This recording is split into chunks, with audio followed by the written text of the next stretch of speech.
Well, hello there, my darlings, and welcome back to another little episode of Warframe. And today, as you can see on the screen, we are taking on the Murmur. It's actually the EFFERVO Assassination on the Sanctum Anatomica, and there are a few different parts to the mission. If you were wondering what the hell's going on, I'm here to tell you. I kind of didn't know myself. Anyway, there's like more to it, and I didn't realize, and I've been struggling with it. In the meantime, if you're enjoying any of my content, please consider dropping me a like, a sub, and or a comment. All of the three, you get a gold star, and I will be incredibly grateful to you. But in the meantime, let's get into it. And if you weren't sure, to unlock the Sanctum Anatomica, you need to have completed the Whispers in the Walls quest. That comes quite later on in the list of quests, so don't stress if you haven't got there yet.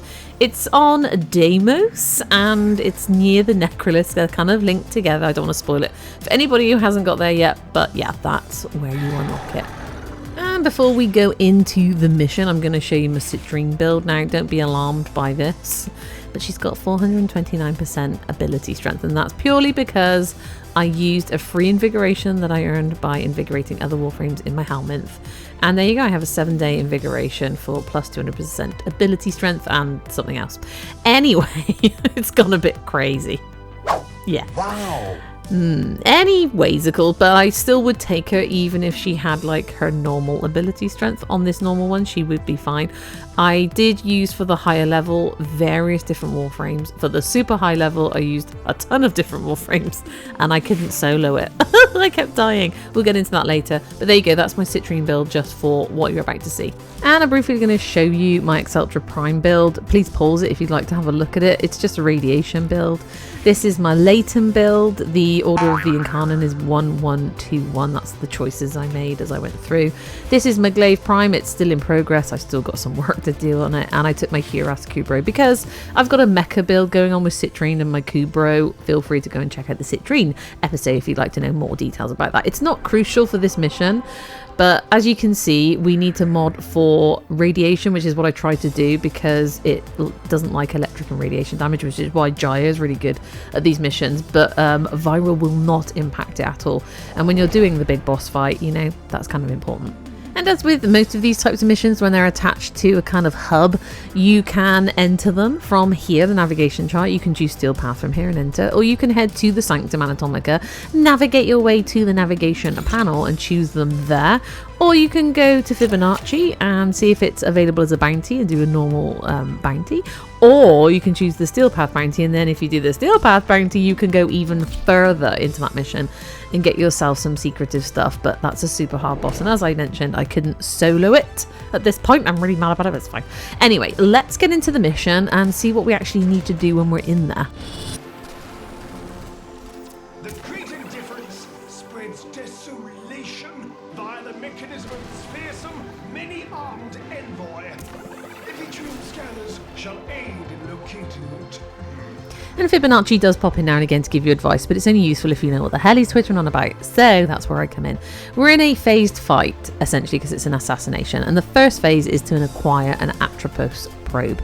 It's this yellow reticle, this sort of square-shaped yellow waypoint. Head towards it, and basically you're going to pick it up. It's an Atropos probe, as we mentioned, and then you've got to shove it in a Vitreum scanner, and those Vitreum scanners will highlight once you've picked up the probe.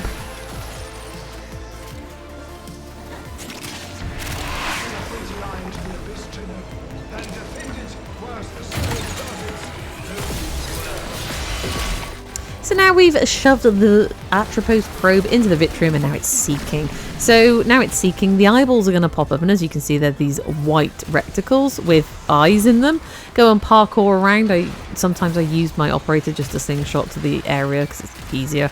I mean, if you had a flying Warframe, or, you know, I don't know if you can pick them up in Cloudwalker, Wukong's Cloudwalker, I'm not sure, I haven't tried it. But just being able to parkour around quickly is useful, because the quicker you pick up these eyeballs, the quicker you'll unlock the phase 2 of this assassination. So pick up the eyeballs. Sometimes as you go further on, they'll be highlighted in red, these white reticles. That just means there's a Murmur fragment sort of nom-nomming it, and you've just got to go and shoot the enemy, and then it'll release it and turn white and you can pick up the eyeball. And it feels like it's on a timer. In fact, it is. And everything else is on a timer, so the next vision, as you can see, is on a countdown. Apparently, if you kill enemies in the yellow circle there, highlighted on the map, it speeds up the whole process. As you can see on this second round, we only pick up, there's an option to pick up 2 eyeballs, not the 4 that we got at the beginning. So, you know. You can also have more than 1 Vitreum on the go, I think maximum of 3. So if there's more of you in a squad, obviously, many hands make light work, and you can pick up your 30 Murmur eyes very, very quickly. Now, as you may have noticed, our Vitreum was exhausted, so basically it's run out of resources and it can't seek anymore. So we have to go on to the next one. It's kind of like a mobile defense, I guess, crossed with an excavation mission, crossed with something else. There's so many elements to this assassination. As you can see, we've picked up another Vitreum and we'll head to the next pod very close. And because I'm solo, I'm just kind of doing one at a time, and we'll pick up the rest of our eyeballs. And that's it. That's all you've got to do. And, you know, try not to die in the meantime. And this is a bit further on. As you can see, the Vitreum became blinded. It highlights in red. I've got 2 on the go at the same time because I got impatient. And here's an example of the enemy, the fragmented one, trying to stop us getting our eyeball. So I shot it, and there you go. We just pick it up, you know, simple as that. Just make sure that you are shooting those enemies before you try and parkour up there, otherwise you just can't pick it up. You'll be resting them in the air, and who wants that? And as you can see, it's highlighting really clearly that it's blinded, and I just need to get over there, kill some enemies, and oh my goodness, hope that it can see, you know, so that it can seek, so that it can look for the eyeballs. And as you can see, there's one in a really irksome place, so I'm just going to slingshot up there in my operator. I think I came as Zenuric just because I needed the energy, so nothing too fancy with the old slingshot there. But so yeah, just keep going. And now you can see we've picked up our 30 eyeballs, and we now have a red highlighted waypoint on our map, and that is phase 2. That is the boss fight.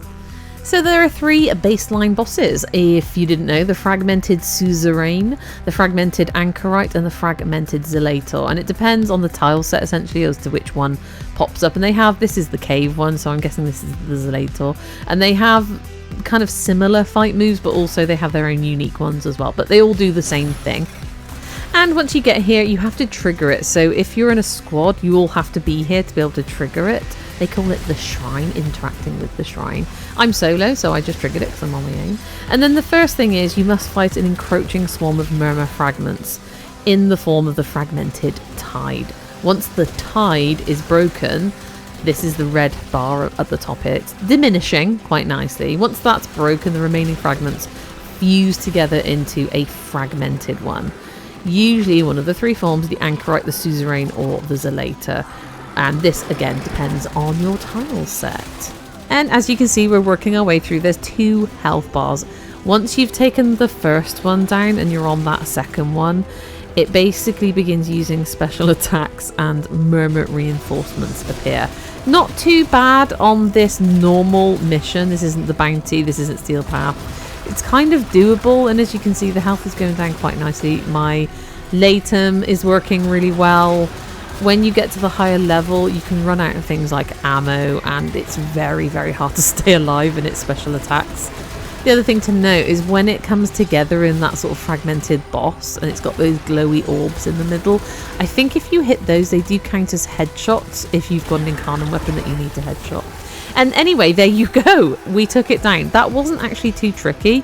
This is just the normal mission. It's not a bounty or a Steel Path mission or a Steel Path bounty or anything like that. So I find this quite doable. I know my Citrine's like super powerful at the moment. And let's just talk bounties for a moment. As you can see, it is available here on Steel Path as the level 1 bounty. 155 it starts at enemy. And there is always a prerequisite. This one is activate Loke Surge. Now you can do it as a normal bounty as well. It doesn't have to be Steel Path.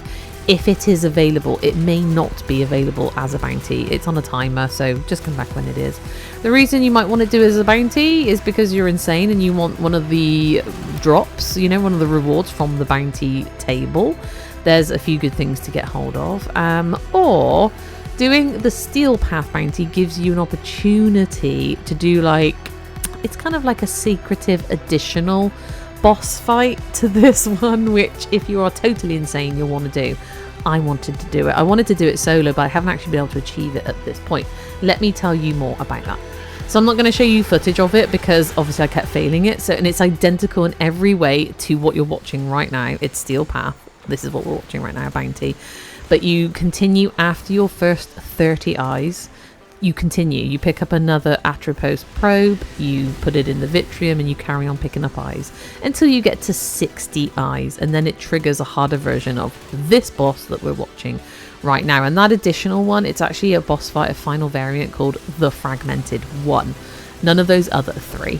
And this can only be accessed, like I said, by collecting those 60 Murmur eyes on the Steel Path. I don't know if it has to be the bounty or whether it can be the normal navigation chosen mission. I haven't tried that.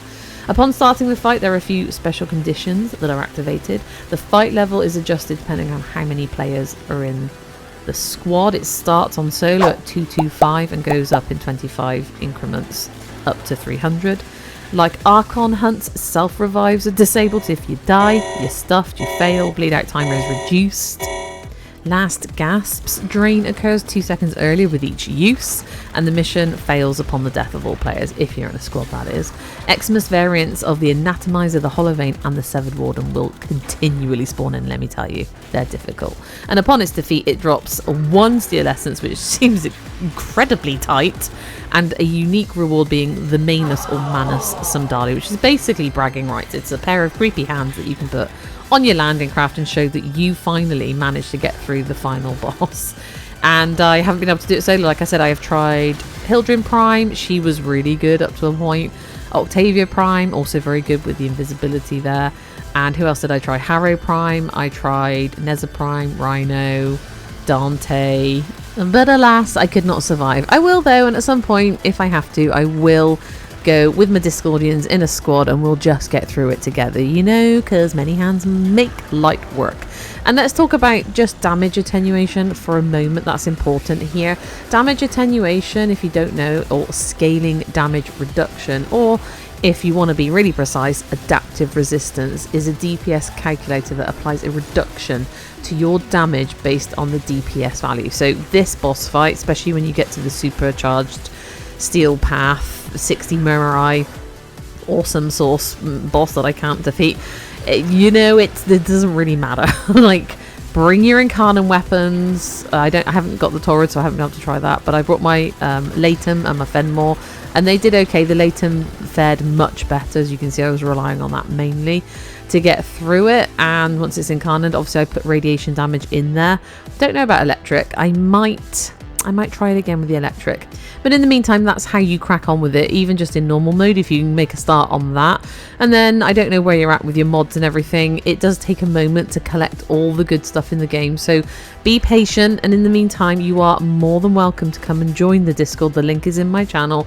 It's not just for Warframe, but that seems to be like the main theme of the Discord at the moment. And people are just helping each other out, putting mod builds up, just talking about damage and mods, and it's just, I'm learning stuff from these people myself, and it's brilliant. So you're more than welcome to come and join us. You can join the clan if you want. You don't have to. It's not a prerequisite by any chance. And like I said, there are plenty of other games I'm playing on my channel that we can also discuss if you're into them. And if I do ever get around to doing that super SP level solo, then I will obviously bring you a video with my builds and everything. What you're looking at right now is a Harrow Prime Deluxe skin. Isn't it beautiful?